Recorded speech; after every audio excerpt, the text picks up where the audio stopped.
بسم اللہ الرحمن الرحیم۔ السلام علیکم ناظرین، امید کرتا ہوں آپ خیریت سے ہوں گے۔ آپ میرا یوٹیوب چینل دیکھ رہے ہیں۔ سینئر صحافی جناب انصار عباسی صاحب کے مطابق یہ دکھ بھری کہانی فلسطینیوں کا حال اور امت مسلمہ کے جو مسلمان لیڈر ہیں ان کی کہانی۔ 1 مہینے سے زائد کا عرصہ ہو گیا کہ اسرائیل کی غزہ پر تباہ کاریاں اور تباہ کن بمباری جو اب بھی جاری ہے۔ 11,000 فلسطینی، جن میں تقریباً آدھی تعداد بچوں کی ہے، شہید ہو چکے ہیں۔ اس کے بعد امت مسلمہ کے رہنما یعنی عرب اور اسلامی ممالک کے سربراہان گزشتہ روز اور گزشتہ دنوں جو پہلے سعودی عرب میں آخر کار مل بیٹھ ہوئی ایک ملاقات OIC کی، لیکن زبانی جمع خرچ کے سوا کچھ بھی نہ کر پائے اور ایک مشترکہ اعلامیہ، ایک مذمت، چند مطالبات کر کے چل دیے۔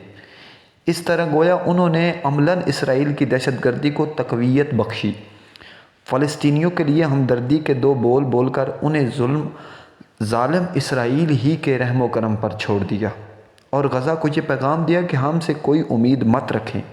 امریکہ، برطانیہ، یورپ وغیرہ کو بھی بتا دیا کہ ہم آپ کو ناامید نہیں کریں گے اور ظالم اسرائیل کے ظلم پر خاموش تماشائی بنے بیٹھے رہیں گے۔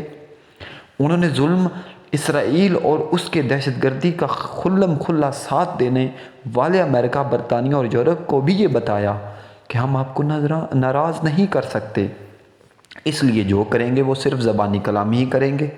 عملاً نہ ہم اسرائیل سے تعلقات ختم کریں گے اور نہ ہی اس سے تجارت کو روکیں گے، نہ اس کا تیل اور گیس بند کریں گے، نہ ہی اس کو مصنوعات کا تمام مسلمان ممالک میں بائیکاٹ کریں گے۔ ہم فلسطینیوں کی محض زبانی کلامی مدد کریں گے، ان کے دفاع کے لیے نہ کوئی فوجی امداد مہیا کی جائے گی، نہ اسلحہ۔ مسلم امہ کا یہ حکمران پچھلے 1 مہینے سے فلسطینیوں پر اسرائیلی ظلم ڈھائے جانے پر کچھ نہ کرنے کی وجہ سے پوری دنیا میں رہنے والے مسلمان کی بد دعائیں سمیٹ رہے تھے۔ اب بیٹھے تو امید تھی کہ کچھ تو کریں گے، لیکن انہوں نے بھی کچھ نہ کیا۔ البتہ دنیا بھر کے مسلمانوں کو مایوس ضرور کیا۔ اگر کچھ کیا بھی تو اسرائیل کے حق کے دفاع کے دعوے کو مسترد کرتے ہوئے غزہ میں فوری جنگ بندی، اسرائیل سے جارحیت روکنا اور امدادی کارروائیاں شروع کرنے کا مطالبہ کیا۔ یہ بھی مطالبہ کیا کہ صہیونی ریاست کو ہتھیاروں کی فروخت روکی جائے۔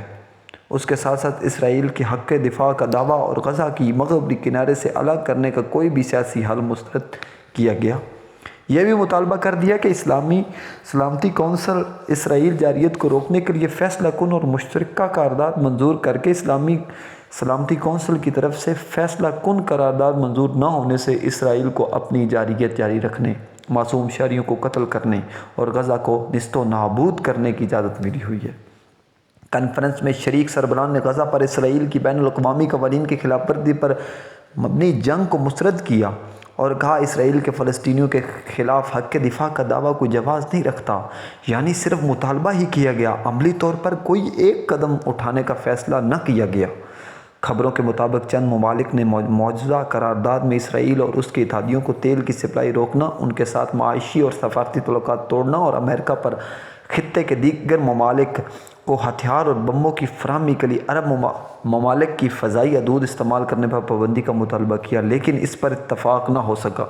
حماس نے غزہ سے جاری اعلامیے میں عرب اور مسلم ممالک سے مطالبہ کیا کہ وہ اسرائیلی سفارتکاروں کو ملک بدر کریں، جنگی جرائم میں ملوث اسرائیلیوں کے خلاف قانونی کمیشن تشکیل دے اور غزہ کی از سو نو بحالی کے لیے فنڈ قائم کریں۔ اگر سچ پوچھے تو اسلامی ممالک کے سربراہان نے غزہ اور فلسطینیوں کا ساتھ دینے کے بجائے ظالموں اور مسلم امہ کو بدنام کیا، دنیا بھر کے مسلمانوں کو مایوس کیا، مظلوم فلسطینیوں اور غزہ میں شہید ہونے والے بچوں سے غداری کی، دہشت گردی اسرائیل اور اس کے ساتھ دینے والی ظالم مغربی ریاستوں کو مضبوط کیا۔ اگر یہی کچھ کرنا تھا تو اس سے بہتر تھا کہ گھر میں ہی بیٹھے رہتے، دنیا میں ذلت کمائی اور اپنی آخرت کو بھی داؤ پر لگا دیا۔ شکریہ۔